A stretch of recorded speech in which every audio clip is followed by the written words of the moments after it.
भगवान कृष्ण कहते हैं, जीवन में कभी भी लक्ष्य को प्राप्त करना हो तो व्यक्ति दो भाग साथ लेकर चलता है।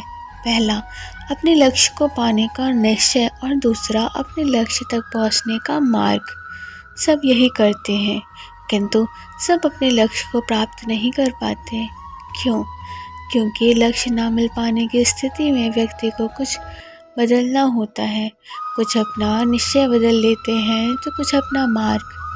जो अपना मार्ग बदल कर प्रयास करते हैं उन्हें सफलता प्राप्त हो ही जाती है, किंतु अपना निश्चय बदलने वाला सफलता का स्वाद कभी चख नहीं पाते। इसीलिए अपना निश्चय कभी मत बदलिए, क्योंकि निश्चय खो देने पर चंद्रमा भी पूर्णिमा के दिन ग्रहण पा जाता है। अपना निश्चय बनाए रखिए। पाना और खोना दोनों जीवन के महत्वपूर्ण भाग हैं। जीवन भर व्यक्ति कुछ पाता है तो कुछ खोता है। कभी धन खोता है तो कभी सम्मान, कभी मित्र खोता है तो कभी अभिमान। किंतु खोना बुरी बात नहीं है, क्योंकि खोने के साथ ही वो आपको एक अमूल्य सीख दे जाता है कि जैसे उसे दोबारा खोया ना जा सके। इसीलिए यदि कुछ गवा दिया हो तो उससे मिली सीख ना गंवाएं, क्योंकि उसी सीख की सहायता से आप अपना खोया हुआ पुनः प्राप्त कर सकते हैं। भगवान कृष्ण कहते हैं, हम मनुष्य कितने ढीठ होते हैं। एक बार लक्ष्य पर दृष्टि साध ली तो उसे पाने के लिए जी जान लगा देते हैं, किंतु उस लक्ष्य को पाने की आतुरता में उस मार्ग का आनंद लेना ही भूल जाते हैं। स्वास्थ्य को दांव पर लगाते हैं धन कमाने के लिए, और फिर वही धन गंवा देते हैं स्वास्थ्य को पुनः सुधारने के लिए। देखिए, चाह बुरी बात नहीं है, किंतु चाह को पूर्ण करने की चाह में उस मार्ग का आनंद लेना भूल जाना ये मूर्खता है। कभी कभी पूर्ण पाने की चाह में व्यक्ति सब कुछ गंवा देता है। भूल जाता है कि आधा चंद्रमा अधिक सुंदर होता है।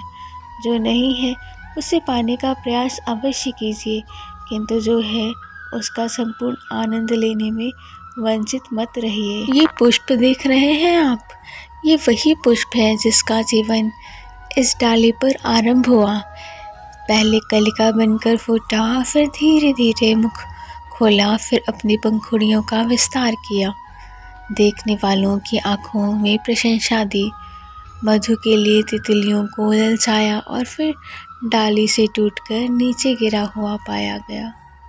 क्यों? नियति ने ऐसा क्यों किया? सोचिए ज़रा। क्योंकि उस डाली पर टिके रहना इस पुष्प के जीवन का ध्येय कभी नहीं था। अब या तो ये पुष्प देवताओं के मस्तक पर सुशोभित होगा, या किसी स्त्री के आभूषण में गूंथा जाएगा, या किसी के प्रेम प्रदर्शन का माध्यम बनेगा। देखिए, जीवन में लक्ष्य को पाना है तो यात्रा से भय नहीं होना चाहिए। अपना अस्तित्व बनाना है तो उनकी छाँव से दूर जाना ही पड़ेगा जिन्होंने आपको अस्तित्व में लाया है। यही जीवन की निरंतरता है। भगवान कृष्ण कहते हैं, हम सबके जीवन में कभी ना कभी पत्थरों का योग होता ही है। ये संसार हम पर कभी ना कभी पत्थर बरसाता ही है। कभी हमें बुरा समझकर तो कभी हमें असफल मानकर, कभी हमें बुद्धिहीन मानकर। कारण बहुत सारे हैं, किंतु इन पत्थरों से हमें चोट खानी है या नहीं, ये हमारे हाथ में है। या तो आप इन पत्थरों से चोट खाकर आंसुओं में डूबे रह सकते हो, या यदि आप चाहें तो इन पत्थरों से सेतु बनाकर समस्या का सागर पार कर सकते हैं। निर्णय आपका होगा। ये पत्थर प्रतीक है हमारी निंदा का, हमारी आलोचना का। जो इस आलोचना को नकारात्मक लेकर गया वो केवल कष्ट ही पाएगा, और जिसने इस आलोचना को विकास का आधार बना लिया वो सफलता के शिखर पर अवश्य चढ़ जाएगा। इसीलिए स्मरण रखिएगा, आलोचना आपका शत्रु नहीं, आपका सबसे बड़ा मित्र है। भगवान कृष्ण कहते हैं, मीठा पानी सबको भाता है, परंतु खारा पानी किसी को नहीं भाता। अब सोचने वाली बात यह है कि मोती समुद्र की गहराइयों में ही बनता है। खारे पानी के मध्य में रहकर हर क्षण भक्षकों से टकराकर अपने अस्तित्व को दांव पर लगाकर ही सीप मोती प्रदान कर पाती है। कभी सोचा है क्यों? क्योंकि बिना संकटों का सामना किए, बिना विषम परिस्थितियों में उलझे आपको सुख प्राप्त नहीं होगा। इसीलिए निडर होकर संकटों का सामना कीजिए।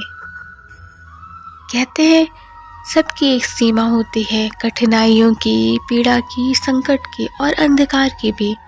यदि किसी की सीमा नहीं होती तो वो केवल कड़े परिश्रम की। आपने कई बार देखा होगा, रात कितनी भी काली हो, सितारे परिश्रम से उसे लड़ते रहते हैं और अंत में सवेरा आ ही जाता है।